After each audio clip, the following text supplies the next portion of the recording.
নমস্কার বন্ধুরা, welcome to অলিস রান্নাবাটি। আজকে আমি বানাচ্ছি ইলিশ ভাপা। দেখো, ইলিশ মাছটাকে ভালো করে ধুয়ে আমি লবণ আর হলুদ দিয়ে মাখিয়ে নিয়েছি এভাবে, এবং 10 মিনিট ধরে রেখে দিয়েছিলাম আলাদা করে।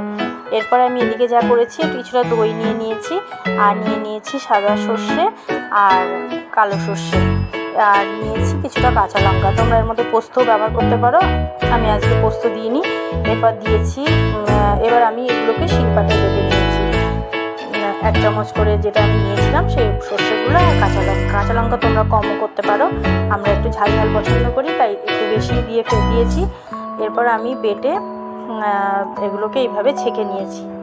আর এবার আমি একটা টিফিন বক্সে নিয়ে নিলাম সর্ষের গুঁড়োটা আর দই। এবার মিক্স করে দেখো দিয়ে দিয়েছি। এবার একটু কিছুটা হলুদ আর লবণ আর তেল, সর্ষের তেল অবশ্যই দিয়ে দিয়েছি। এবার আমি দিয়ে দিলাম মাছগুলো।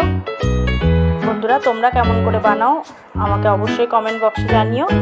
আমার রেসিপি যদি তোমাদের ভালো লাগে সাবস্ক্রাইব করতে ভুলো না বন্ধুরা। আর যারা সাবস্ক্রাইব করেছো তাদের অসংখ্য ধন্যবাদ। আবারও আমি কিছুটা তেল দিয়ে দিলাম। এবার টিফিন বক্সের মুখটা লাগিয়ে আমি কড়াইয়ে দিয়ে দিলাম। আর এই ঢাকনাটা আমার হয়নি, তাই আমি এইভাবে ঢাকনা দিয়ে দিয়েছি।